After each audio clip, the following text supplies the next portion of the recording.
All right, mate. Good morning, how are you? Not bad. Thanks for coming on. It's no hassle. I've been looking forward to it. Yeah? Not nervous? A wee bit, aye. Oh, don't be nervous. It's only me and you. I know. So what's going on with the story? Not much. I literally just woke up, so... But I'm not long up as well. I had a lie in the day. What time did you go to bed at, though? 5 o'clock this morning. Jeez, oh. You should have told me and we would have done it later. Nah, it's always good. I only need a couple of hours. Just sometimes you wake up and you feel like a cartoon, so Yeah. it just takes a few minutes to get turned on. Yeah, Actually, that sounds wrong. Yeah. For anyone watching this at home, if you don't know, this is Paul Gilston. He's actually one of the people I worked with years ago offline, and years later he joined me in an online business called FutureNet. But it's a long time now. Paul, was it about 9 years? Yeah, I would say so. Well, I think it was maybe 2008, 2009 or something I worked for you. Yeah, I was trying to think of it this morning because Ashley's 8 now. I think she was just born. She was literally just born when I start working at the hospital, which is mental. Then Donna had Brian not that long after that as well. I think she was pregnant at the time. Yeah, it seems like a lifetime ago though. He's turning 8 in July, so it does seem ages ago, aye. To make you feel old? Oh, definitely, aye. Because Carmen's turning 15 in April, and Shania just turned 13 last week. So, yeah, I've got 2 teenage daughters now. That's mad when you think about it, isn't it? I don't want Ashley to be a teenager. No. Like they just hit the pause button for a few years. Yeah. Well, my 2 girls are no bad. They're no bad behaviour, so I'm lucky that way. And they still kind of want to know me, now. But I could change any day. Give it another few years and it'll be, see you later, Dad. Yeah. I think I'll be crushed when that happens with Ashley. Yeah. It doesn't happen straight away. It's a gradual process, so you get used to it. Yeah. Well, I still remember the first day bringing Ashley to school, and she didn't want me to walk her in. It was just like, no, it's fine, Dad. I'll go in myself. I was like, yeah, cool. Yeah. You'll have a little wind in the car. I know. But, yeah. Were you working last night, were you? I was working Thursday into Friday. I started at 10 a.m. and I finished at 2:30 yesterday. It was 2 people I was supporting. So that was a kind of long one. But it's a long one, but it's I'm sure it's far more rewarding than your old job. Definitely. You're able to get a sleep as well. Now, I'm not saying I'm awake all that time, but you're able to go to sleep, but you're always on, like, alert, because in case the guy gets up or anything like that during the night, so... Yeah. Actually, do you want to very quickly explain what you do? Yeah. I just realised because no one else will know. Obviously, I know. Yeah, I know. Well, I'm a support worker. I support people with disabilities and additional needs, mostly epilepsy and autism. So I enjoy it. It's very rewarding. Yeah. It's a lot different to your last job, which was an abattoir. Yeah, I was in that for 4 years, and it's just constant manual labour. Like, from the minute you go in, you get a half an hour break, and then I think you get an hour for your lunch maybe, and then when you're in the hall, like, it's just, you're on the go, like, you don't get a break. And I was doing that. They couldn't be further apart though, the 2 careers. Yeah, I know. But my auntie was a carer, and she always spoke to me years ago saying, I think you'd be good at that. And my mum done it as well when, like, I was younger. She used to care for people, and I've always thought I wanted to get into it, but at the back of my head I always said that, nah, you can't do that, like, you'd be rubbish at it. But finally, in February last year, I plucked up the courage to actually apply for it. And even though I never had any experience in it, I got the job. So it just proves that you can do something if you want to do it. 100%. But I remember you back in the day at the hospital, and even the smallest things, like you can tell you're a caring person. Even though I'm sure some people go, "Oh, he looks a bit rough," or it's a bit scary. You're one of the nicest guys I've probably ever met. Yeah, very, very genuine and caring. well, that's good to hear. But a lot of people see with my voice. A lot of people think that I'm angry and shouting at them and all that. I don't know. It's just the way I am. Even the kids and my partner, she's like, "Watch who you're talking to," and I was like, "I'm only talking." Like, yeah, I get that with Ashley first thing in the morning. My voice is deeper in the morning when I wake up. Yeah, and she thinks I'm being grumpy with her. I'm not. No, this is how I talk. Yeah, I know. But I think they're getting used to it. But just people like meeting me for the first time, they maybe think that I'm in a bad mood, or I don't know. It's just my voice. I only get one tone to it. I can't change the tone. It's just that's how it is. Yeah. If I'm happy or I'm sad, it sounds the same. Well, it's something you can't control. It's your voice is your voice. But I actually I don't want to jump off topic, but I was on YouTube last night and I found your new videos. I liked them a lot. Right. You made those in Biteable, was it? Yeah, I like doing that. I had a background in that. Like when I left school, I went to college and I done a bit of graphic design, but I couldn't find a job in that. But that's something that I would still like to get into, like designing stuff, and I love doing that kind of stuff. Yeah, they came up in my suggestions. So I think I watched, was it 2 or 3 of them I watched, but they're great. Yeah, they're all right for my first ones. Yeah. Oh, good on you. Obviously you're a bit like me. You're trying to push to kind of work full time online. Yeah. But similar to you, I sat on the fence for a little bit, not as long as you, but I sat on the fence for a long time. Can you remember what you thought when you first seen FutureNet, or I think it was FutureNet was the first business I ever sent you? Yeah.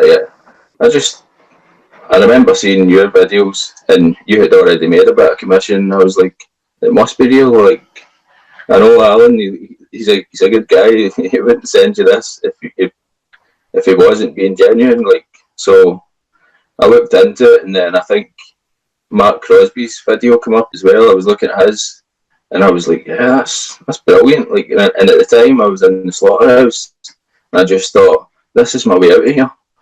But I don't know what happened.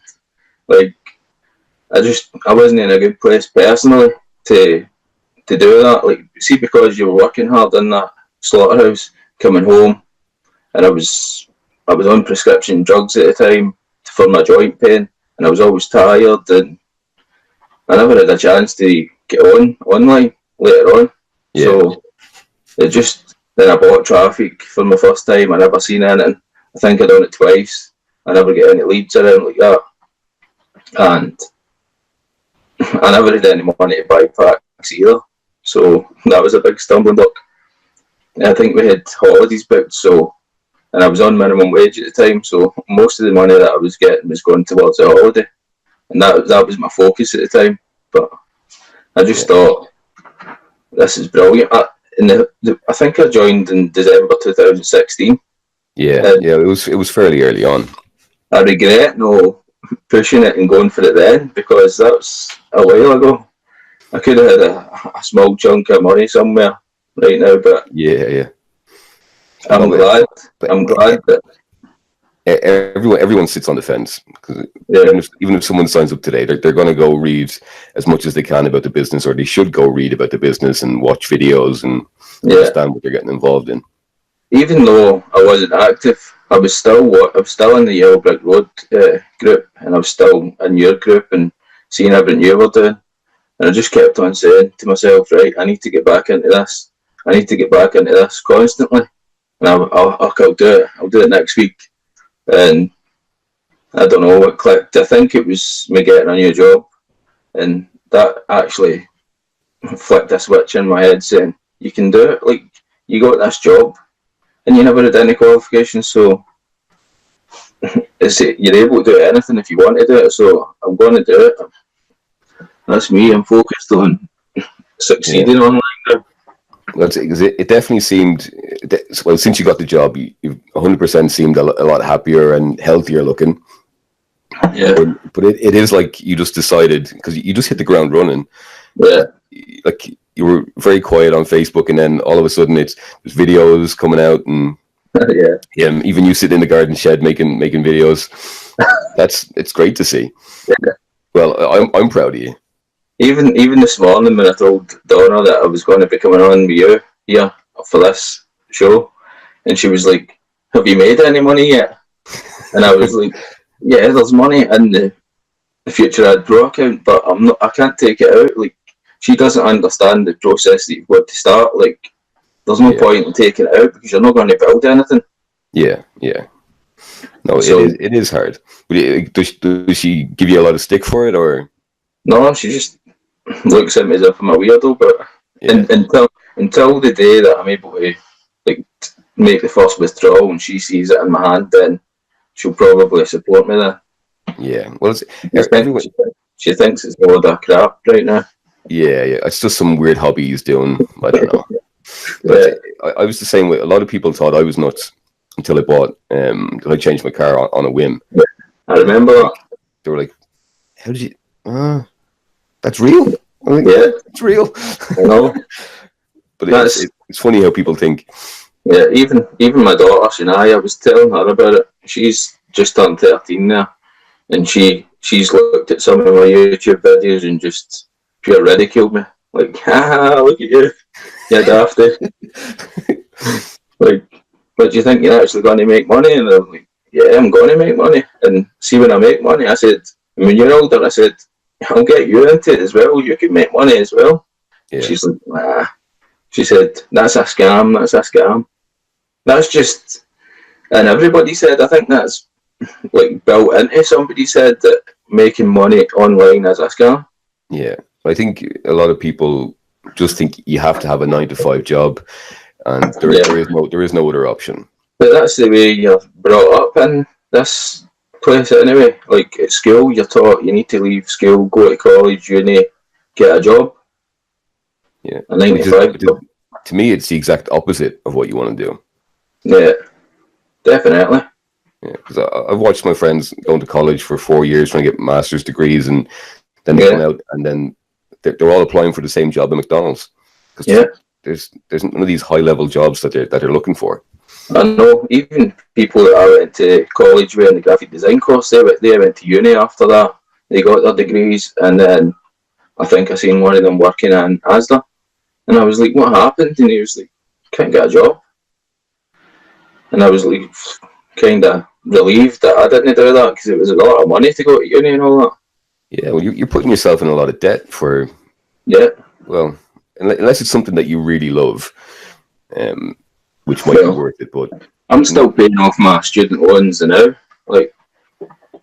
But I think you got about $3,000 per year.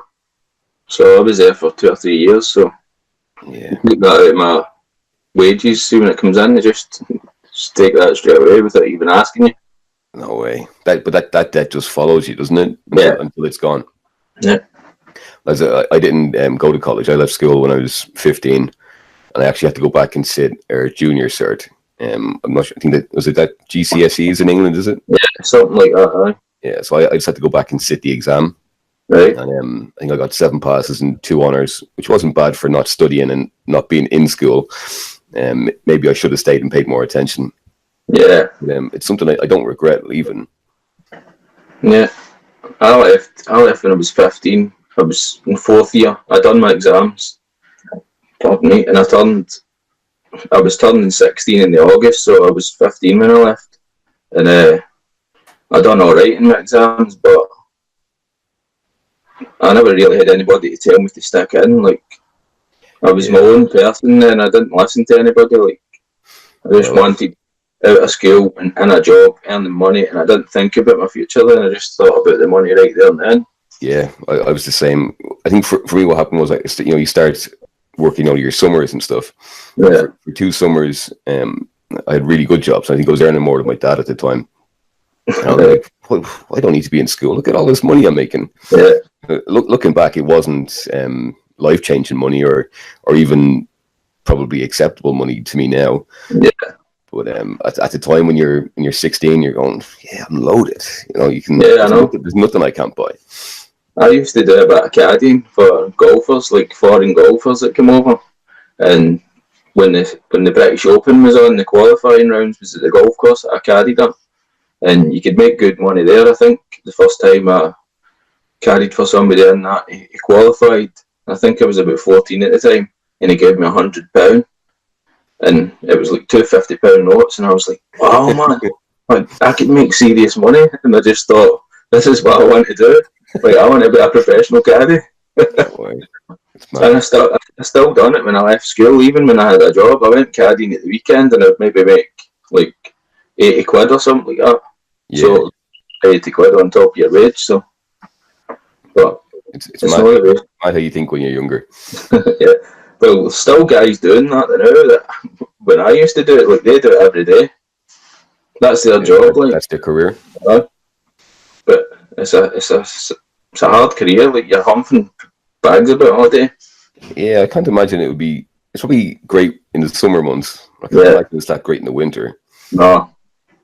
Especially considering you're not even playing, you're just there to carry the bag. Yeah, I know. But the summer was great.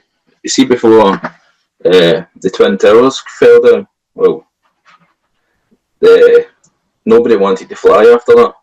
So the Americans didn't come over. Yeah. So my dad that impacted, that impacted the golfing industry in Scotland anyway, because it used to be thousands of Americans coming over every summer, and that happened, and it was like hardly any. So then I was like, oh, I'm not into this anymore. And the Scottish guys would give you about a tenner. If you were lucky. Americans would give you 50 quid and all that. Yeah, they need to buy another pint of Strongbow. Yeah, Americans would even take you out after it for a drink and for your lunch and all that. And no way. Well, Scottish guys are like, there's £1 tip, son. Get some quavers. Yeah. But, no, but my dad wouldn't fly for years after 9/11. Right. And he's terrified of water too, so he wouldn't even get on a boat to go to England. So they just took holidays here in Ireland. Yeah. He went away a couple of months ago to Spain for the first time in, I don't know, definitely more than a decade, I'd say. Right. I was about didn't like it. I hadn't flew from. I was in Tenerife in '99, I think, and then I didn't fly again until I met Donna, and she was bringing me over to meet her family in Dublin, and I was panicking. I actually had to get medicine off the doctor to go on the plane, like, for anxiety. No, and then when I was on it, I was like, "There's nothing to this. Like, what was the problem?" No, I brought Ashley to London last year. Right. It's only 40 minutes or 45 minutes. You're longer in the airport than you are in the air. I know, it's the same coming here. Yeah, and she was terrified. I was like, "What are you worrying for? This is the fun part.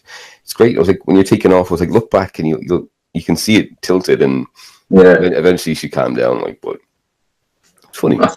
Mash and I was like that when we first went to Spain 2 years ago. Because I think the last time she was on an aeroplane, she was younger, maybe coming back and forward from Dublin to Scotland. But after that, she was like, "Oh, it's all right." She was holding my hand, like, she wouldn't let go. The death grip. Yeah.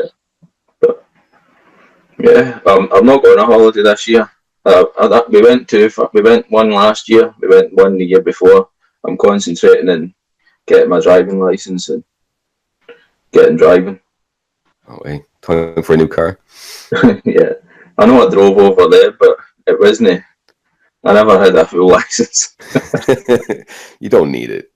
Yeah, well, they're very strict over here. Like, see, I was stopped loads of times with the guards in Ireland. They checked my tax, insurance, and they just let you go. Yeah. Like, but over here, they would confiscate your car. No way. They would kick you out in the middle of the road, like, see you later, and tow your car away, and ban you for like 2 years or something. Oh, it's not worth it. No, definitely not. No. I've been... Does Donna drive? No, she's no interest in it. Oh, you'll have to step up. Oh, definitely, I know. But that goes along with the way I've been feeling since I moved back to Scotland. Like, I've just started feeling alright, like, when I got this job, because for a year after I moved back to Scotland in 2013, I was in agony with all my joints, and I was on the sick for a year. So I didn't want to do anything, like, I was in agony, and they couldn't tell me what was wrong with me. They were saying maybe it was fibromyalgia or arthritis. I have a load of tests and couldn't find anything, and then miraculously, like, I just got better myself, and then I got that job. But I didn't really want that job, like, but I needed money to feed everybody. Yeah. So, and I never really, like, that, as I said earlier, that job was minimum wage, so it was hard to get money up for living, never mind buying a car or driving lessons or whatever. So that's a stressful situation. But what I do now, I'm only on a part-time contract, and I think it's 35 hours a week, and I could make more in 2 shifts than what I made in 1 week in that slaughterhouse. So And you genuinely love it. Yeah, I'm a lot better off as well. Like, I could work. There's always shifts there, so I could work as much as I want, really. Yeah. I'm sure Donna and the kids have noticed a big change in you since you started there. I think so, definitely. But hopefully it's going to stay like this, and I'm going to be able to project it into my online work. Like, that's what I've said that in my video. Like, I want to take this happiness that I've got and, like, share it with people and get them interested in it. Yeah. Well, all it takes is time. Once you know you want it, that, like, everything else falls into place. Yeah. Like, it took me the best part of 2 years to really, for everything to click in my head and go, yeah, I can do this. I'm all behind it. Well, I've been watching your videos, and I've seen, like, how popular they're getting, and that's the way I'm going to go. I don't think I'm going to go down the route of buying traffic all the time, because you don't get decent leads at it. Yeah. I mean, you might get loads of leads, right, but you hardly get any sign-ups. Yeah, but you have to remember the person that you sent that email to is exactly like me sending that link to you. Yeah. Look how long you sat on the fence. I know. You know, and most people are like that. Yeah. It's not till you're like, I move a lot quicker now with new businesses. Yeah. Only because I know what I'm looking at. Yeah, definitely. Yeah. You know, but if I was brand new, I'd be like, who was this guy who sent me an email? Delete. Yeah. I've got a few people in my team that are interested. I don't know whether it was just because of the new system being set up in Future Ad Pro that they've not bought any packs as of yet, but they're interested. They keep on asking me about it. So yeah, but you've done you've done everything the right way. You've set up your own Facebook group to help your team. You've been putting out your own content, and, like, that's the big one. Your own content. Like, I know you're not on camera in all of your videos, but you need to be. Yeah, I know, but hopefully that I get the confidence to do that. Like, with a couple. When I seen that one that you literally recorded in the shed, I was like, yes, good for him. Yeah, I think I kept on repeating myself in that. Yeah, well, everyone does that. I do it in all my videos. Yeah. And I think I actually clicked on it and I said, like, I've said that about 3 times. Yeah. But that's real, and you probably get more people listening to you because you did that. Yeah. Than if you didn't. Definitely. But I'm actually sitting in Shani's office, now in her room, Like I've not got an office space. I usually just sit in the sitting room at the dining table, and I get peace in there. But I didn't want Brian or Donna jumping in. Yeah. Well, everyone's welcome. Shania's not in, so I was like, I'll use her wee office space. I built this for her to do homework in it. Yeah. Just a cupboard in her bedroom, and I took everything out, put a shelf in it. It's a wee desk here, and she's got a chair in it. I actually remember seeing that when you did it on Facebook. It's very good. I'm not enjoying it or anything, but I just done my best. Oh, well, it's like anything. If you think you can do it, you will. Yeah. But do you have a plan going forward? Do you have like a time scale or? No, not really, not at the moment. But I'm just trying to build my ad packs up. I feel a bit of a fraud, like sending these videos out, telling people about this, and I've not really done it. No, you know what I mean? I thought that in the beginning as well, but I wasn't saying I made thousands of dollars in the videos. I was simply saying it's possible. Yeah. You're only sharing your own story. Yeah. Like I remember, so I think I talked about it with Steve Lawson, I think it was, when he was on, and certainly I spoke to Mark about it. And for 18 months, I was like, the same as you. How can I tell people that this works when I haven't nailed it? Yeah, it's hard. Yeah, but then I remember waking up on like Tuesday morning and checking Future Ad Pro, and I just noticed that in total I turned over $36,000 or something. I was like, it's okay for me to tell people that this works. Yeah. That's more than a year's salary in my day job. Yeah, definitely. I know. Well, I think it will take maybe another 6 months for me to be like buying packs like more regularly for the commissions. Like I'm still going to be buying packs myself. I get paid monthly, but yeah, there's a tipping point where everything just seems to get easier. It just clicks, and yeah. But the new system looked great. It's been working fine over the last 2 days. So yeah, still a couple of little kinks for them to work out, but yeah, at least they're working on it. I'm just talking about watching ads. So like I've been able to watch my ads, no problem. Yeah, it's quicker. It's way quicker than the old system. Yeah, definitely. So I know a lot of people weren't happy with some of the changes, but it's gonna make it last. Yeah. So I'm happier with that. It's not affected me, obviously, because I've just started, but I'm happy that that's happened because it will last a lot longer now. So for newcomers, like, that's... Yeah. Well, regulations change and all of that, so they have to do everything in their power to secure the business for everyone. But when you realise how they've done it, because obviously QPOL was saying that there was people with 1,000 packs and they never even had bought an ad that are paid for views or whatever, or used their views.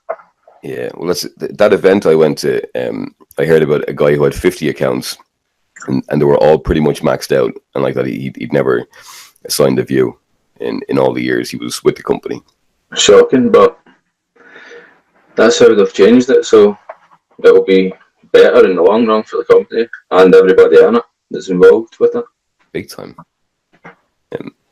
It's definitely where I found my first success. I was with smaller companies before FutureNet, but never long enough to get any traction, or didn't like them enough that I would sit down and make videos and all of that. It wasn't. FutureNet is a lot easier to make money in than some like direct sales. Definitely. For me. But everyone's different. Some people prefer the direct sales kind of programs.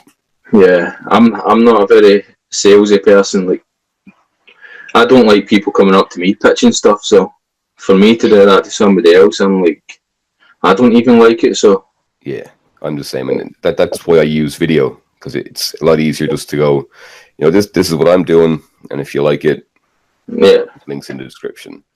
Yeah, that's what I'm planning to do. Like, I'm not I'm not going to make it out as if I'm selling in it. I'm making it out as if this is what I'm doing.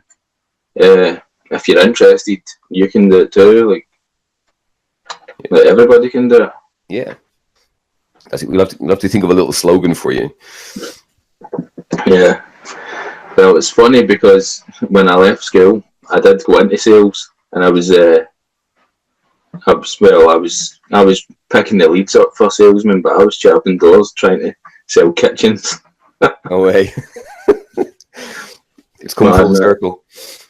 So I was nervous at the time, but like after a few doors, I was like, yeah, I can do this. And then after about 2 months, I think I had about 5 leads. 2 months, and I was like, this isn't for me. Like, I was getting abuse at doors and all that. Like, F off. I mean, my dinner. Well, I think they stopped all that. It's very quickly, you quickly realize that a job isn't for you. Yeah. Like, very early on. Oh, I know. But that's like back in the day. The company I worked with Paul, for anyone at home, was a car park company. So they had a clamping section. And I remember someone went on holidays, and they asked me to take the van and to cover the clamping section for the week. And on the Friday, I got a call from the office saying, do you want to drop in the money from the clamps? And I said, what money? And they were like, from the clamps. I was like, I didn't clamp anyone. I didn't find anyone. I just drove around for a week. I didn't want to. I don't want to do that to anyone's car. Well, when they lost the contract at the hospital, I got moved to Fisborough Shopping Centre. Yeah. And they were clamping there. And I think I was there from January or February until I moved away in July 2013.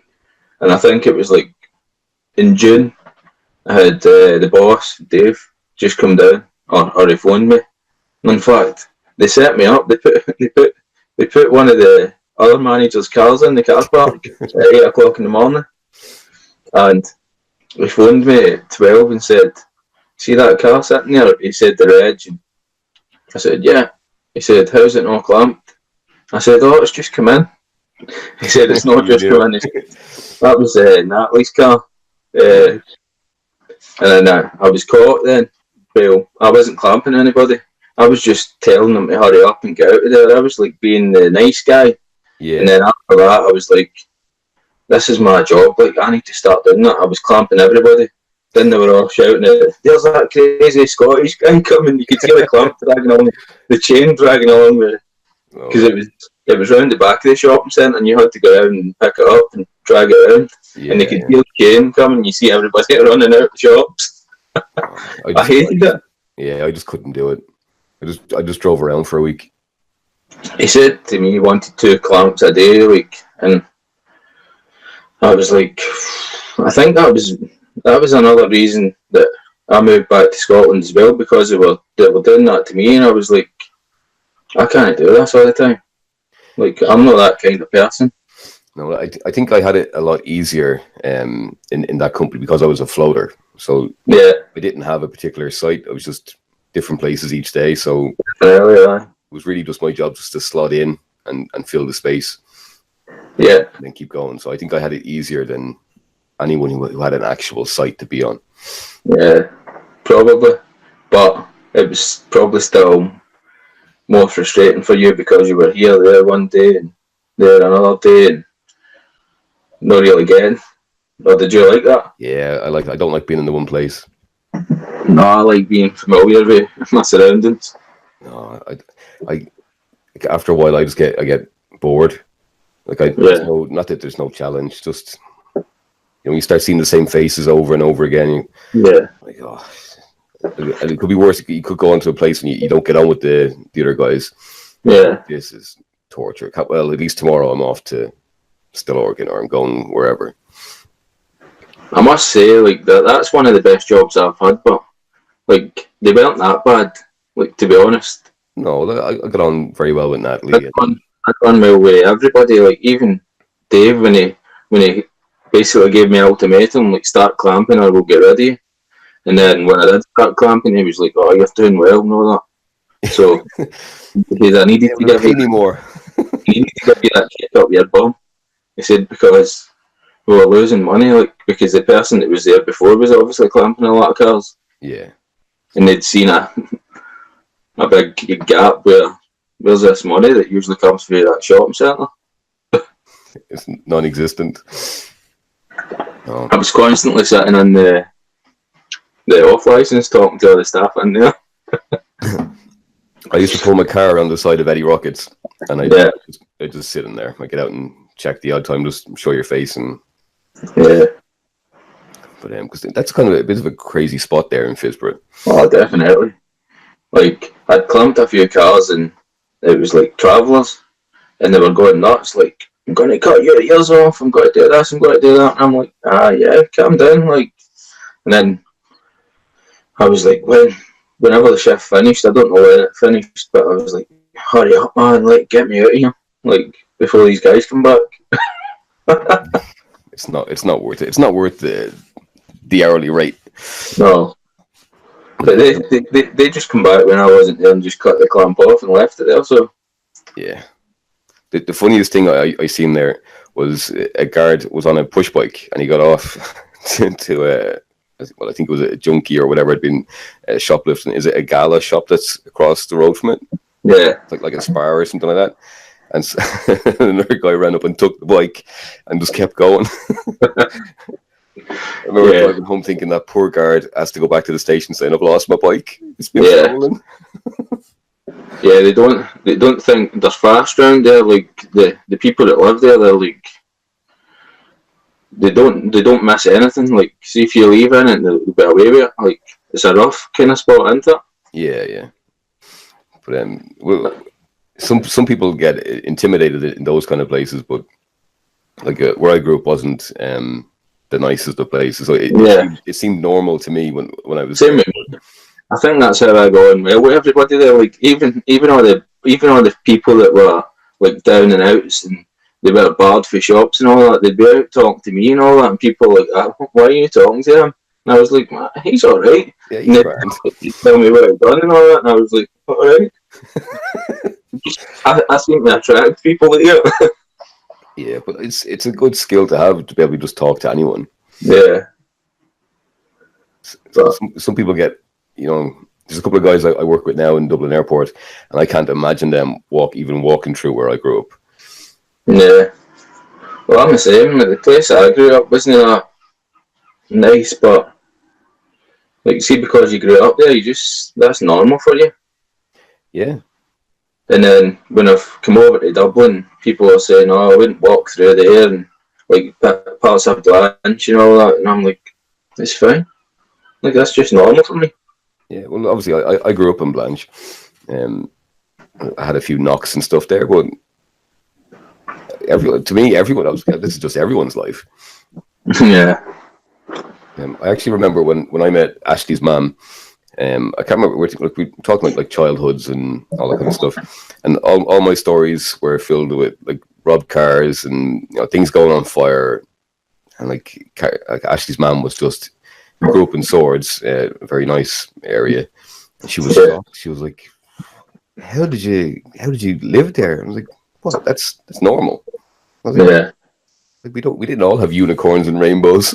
Yeah, I know. It was mad to think that some people in this world are oblivious to what goes on in an normal council estate. Yeah. And they think it's all just roses and rainbows and whatever, and you're like, no, that's not real. But the reality is there's lots of people out there that have to do bad things just to survive. Yeah. This day and age. But it doesn't mean that you can't do better for yourself. I remember someone, I had this really crappy job before, and he was like, "You only have this job because you come from there." And I was like, "Yeah, but I will literally do anything I want." So it's like, where I grew up does not dictate where I'm going. But some people go, this is the best I can do, or you can do anything. I know.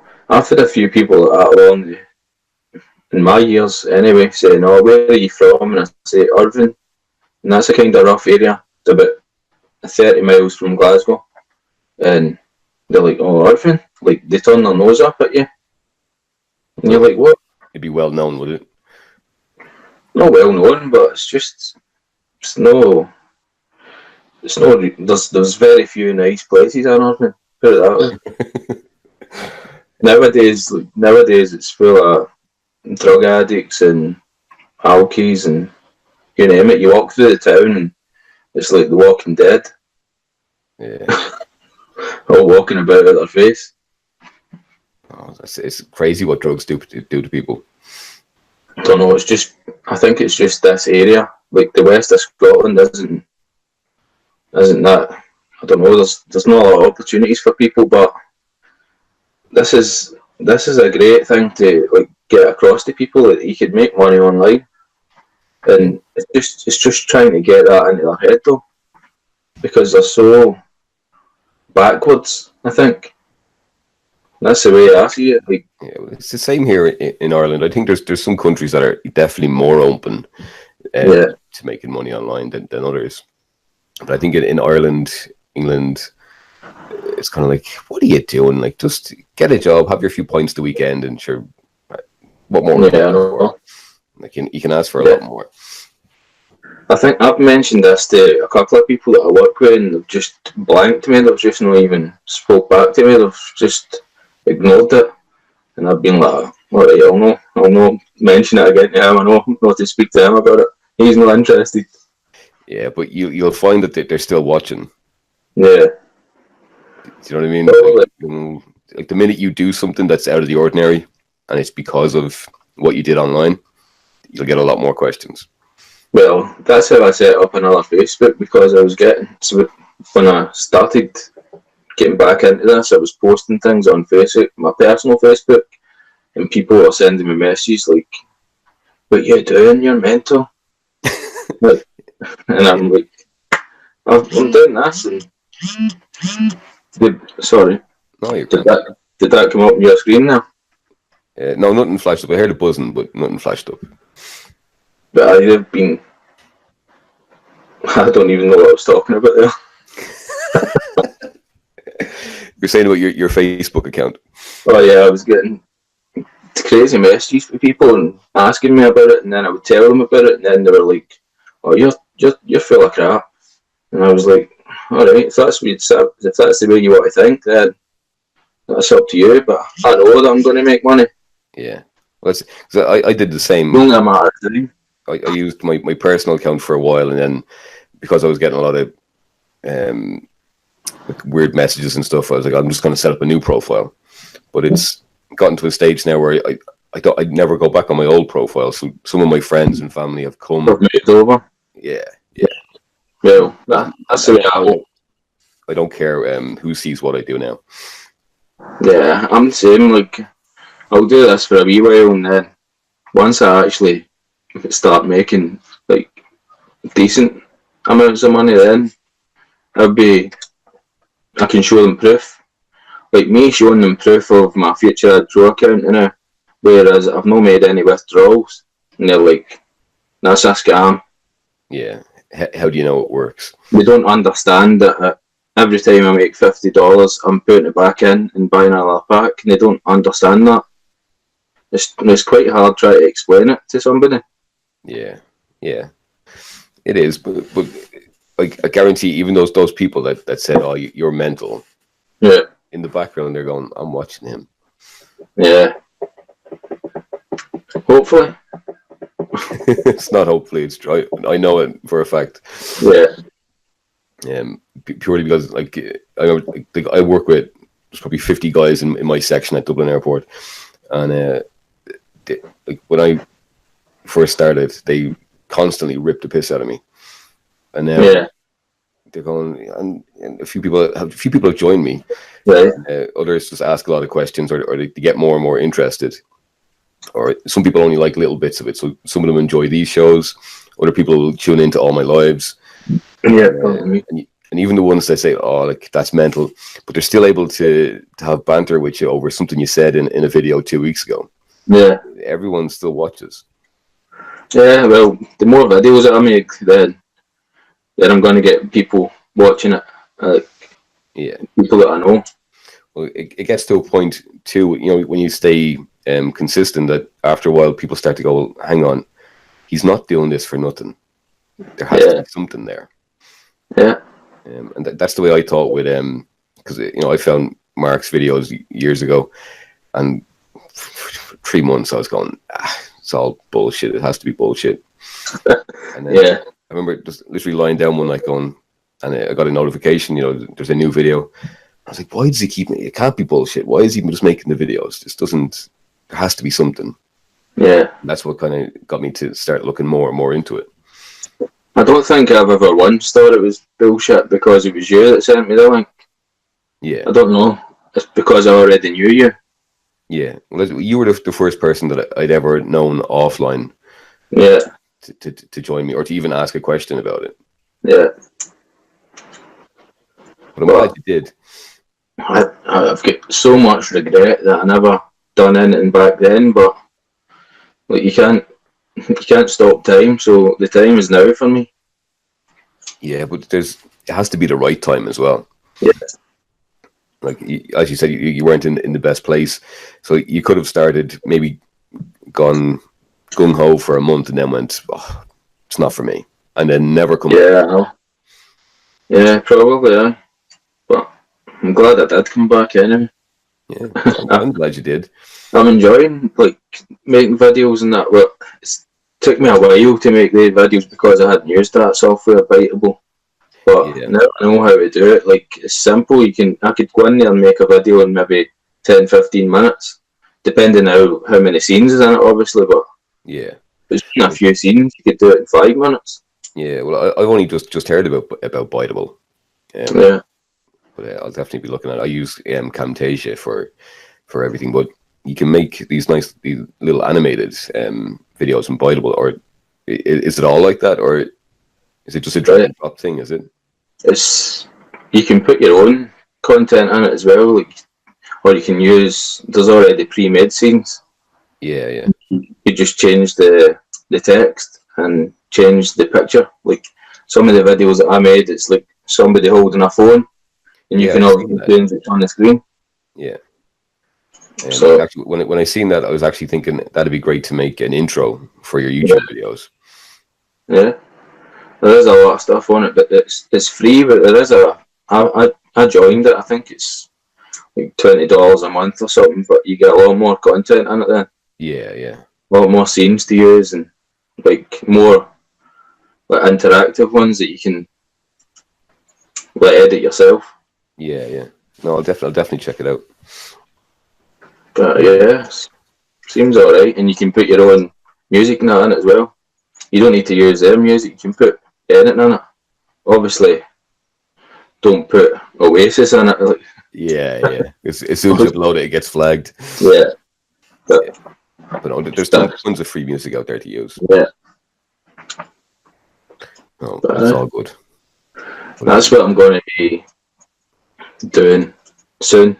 Like, I think I'm busy next week. After that, then I'm going to get into trying to make videos on showing people what to do with Future Ad Pro and FutureNet, and maybe have me on a wee screen like this at the corner, just talking them through it. Screencast-O-Matic is quite good for that. That's how I started, and it's free as well. Yeah, I think I've got that on my laptop. Yeah. Not used it yet, but I have downloaded it. Yeah. That's good. At least you have it there. I was using that OBS. Well, you did well. If you went straight to OBS, you're doing well. A lot of people struggle with that. Yeah. Well, I watched a few tutorials on how to do it, so I still don't know how to do everything in it, but it's like anything really. If you want to learn, then you'll try and find out about it. Yeah. I think that's the difference between you and a lot of people, is that you have no problem just going to YouTube and it's very like, I never get a question from you. How do you do this? Yeah. Other people I'd be plagued with, even people that aren't on my team, going, I don't understand. How do I do this? And you could explain it 100 times and they'll still go, nope, don't get it. Well, I'm one of these people that would try something and then try it again, maybe try it 3 times, and if I can't do it, then I'll ask. But I always try it myself. Yeah. I don't like just saying to somebody, "Oh, how would you do that?" And it could be so simple, and then you're like, "Oh, if I just tried it, it would have worked." Yeah. I even watched YouTube videos when I stayed in Ireland how to fix parts in my car. Like, I'm not a mechanic. I've never had any sort of training how to do that and how parts of the engine out and all that. Just watching a YouTube video and I fixed it. Did you have a Reynolds that you had to disconnect the battery in? Was that you? Yeah. Was that you? Yeah. Yeah. Know, that just came into my head. I was like, yeah, I think I remember him having to disconnect the battery every time he pulled up. Yeah, but the main reason was there was a sensor. I think there was a sensor that's on the engine. I can't remember what it's called. And that was dirty. And it was a card used to start the car. Yeah. That didn't work unless I took the battery out and disconnected it for like 10 minutes and put it back. And it was as if it was just starting up again, then it would work. But I typed these problems into YouTube and it said, oh, it could be this sensor. You need to take all this stuff out. And it was on the back of the engine. You take it out, you clean it, and it was magnetic, so all the dust and all that had stuck to it, so I just needed to clean it. And then when I cleaned it, the car worked brilliant. No way. And there was mechanics saying to me I needed a new card reader, I needed this, I needed that. And it was just this wee sensor about that size that needed cleaned. But obviously, I never knew this. If I knew that at the start, then I wouldn't have needed to disconnect the battery constantly. I can't believe I remembered that. It was just whatever way you said it, I was like, why did I think he had a Reynolds? And that was another thing. Like, I never knew anything about cars. I just tried that. I just tried disconnecting the battery, like, without asking anybody. It was, I'll try this, and it worked. So I was like, oh, that'll do the now until I can get money to fix it. Yeah, because you do, well, especially when you're on minimum wage. Everything's a patch job because you're just trying to get through the next week. Yeah, it's nice when things get a little bit more comfortable. I mean, see, when I talk about living in Ireland, I think that's one of the main things that Sinead remembers is that Laguna that constantly stopped, and I had to just open the bonnet, disconnect the battery for 5 or 10 minutes. It was as if it was recharging or something. Oh, way. I don't know. It was giving it a new lease of life when I connected that again. Anyway. It's still it's probably it'll be a funny memory when she's older and she's probably driving. It's a funny memory for me. Like, I had to pick my niece up. I had my brother over as well, and they were like, "What is this?" Like, I think it was something at Only Fools and Horses. Yeah. Seen that program? I do. That's Trigger's my favorite in that program. Yeah, but it would be like something out of that where they would it was a botched job, and they would have bought a car like that, and that was like that car that I bought. Yeah. Everyone's had those cars though. Everyone. Yeah. I've bought some money pits in my day where it's just like it looks fantastic, but it doesn't really work. Yeah. If it just sat in the drive, it would look better.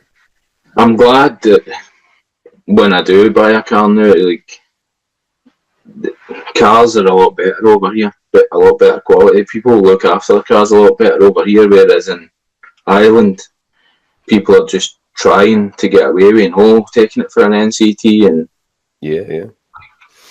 try to fix it themselves. And the cars in general in the UK are a lot better. Yeah, like what comes standard over there is not standard here. Yeah, I know. Plus, in Ireland, you've got a lot more foreign nationals, like, just running the cars into the ground. Because that's what they do in their own country. Yeah. It's weird. Leave it on the road. Yeah. I mean, you would get pulled up over here. See if you had a headlight out or whatever, you'd get pulled up and they could actually take the car off you. Right. Whereas in Ireland, the guards would be like, yeah, go and fix it. Yeah. I've had that before. Yeah. They don't even say anything to you. It's not worth the paperwork. No.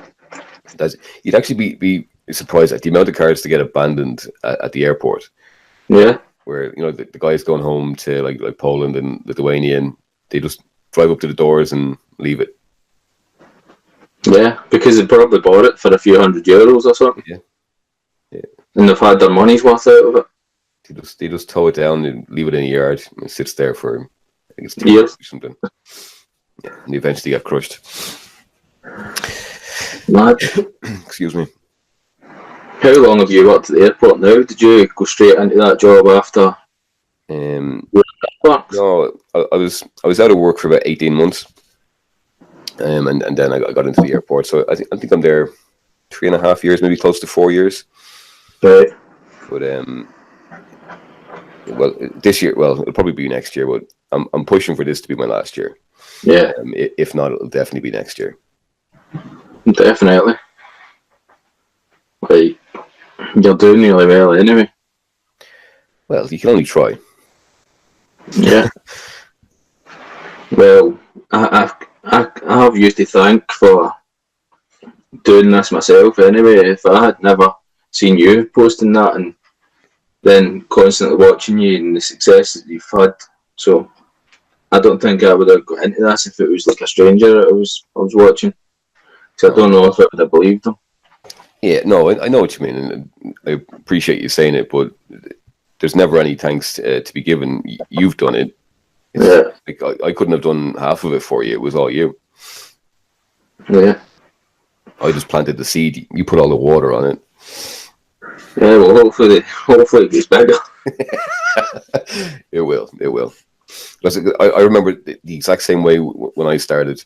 It just seemed to take forever to get to a stage where it was even okay, and then it just snowballed. Yeah, I'm going to try and focus on the Matrix and FutureNet. I'm going to try and build that. Definitely. It's where I'm going to move my focus going forward as well. Future Pro is great, but with the changes, it makes sense to run with the French trees. Yeah, I know. Yeah, I did. See, when I first joined FutureNet, I looked at the French tree thing and I was like, what the hell is this? Yeah. Like, I understood Future Ed Pro a lot better, because you didn't need to add anybody into your team now. Yeah, I was the same. I was with another company at the same time as I signed up with FutureNet, and at the time they only had the French trees. I was one of them, like, I've created an account, I'll come back to it.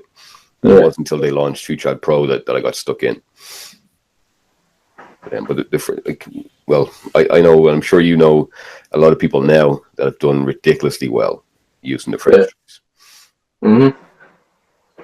I mean, just from Future Ed Pro launched a new platform, a lot of people have been doing a lot better in FutureNet. They've gained a lot more sign-ups. Yeah. Just in the last month or so. Yeah. But I'm looking forward to the same upgrade that Future Ed Pros had. When you do that kind of slick look over on the internet, it'll make it a lot easier, because some people do sign up and then they come in and go, what is this? You know, it's very dated looking, but if they've got an app that you can use on the phone as well, then that'll benefit a lot more people. Some people don't have a laptop. Yeah, definitely. But I think it's the next like 3 months or something like that. It's due to start. Once that looks better, that's it. I think I'll be spending more time over there than I do on Facebook. Yeah. Sometimes there's too much crap and drama on Facebook. People giving out. I just take myself out of that stuff. I don't have time for it. I know. I've very rarely posted on my personal Facebook now. I actually come off it for about a month, then I went back on it, and I was like, I've not missed much. No. Every few months I'll post something on my personal one, just so people know I'm still alive, and then I go back to my work one, I call it. Yeah. But no, I appreciate you coming on, pal. Sorry. No, it's been because to be honest, this has been a really weird week because I've been on extra nights and stuff. Right. So for you to fit me in this morning was great. That's alright. I wasn't doing that today anyway. Well, you just make some more videos. Yeah, I might do that actually. Yeah. Speaking of videos, for anyone that's watched to now, if you've enjoyed the conversation and you'd like to work with myself or Paul, you're going to find some links under this video to connect back to Paul's Facebook and his YouTube channel. Follow along. I think you're going to see a lot more content from him. And certainly if you want to follow his journey from close to the beginning and see what he does, it'll be well worth a watch. Paul, mate, thanks very much. Yeah, welcome. No, Always. no bother. Thanks for watching, guys.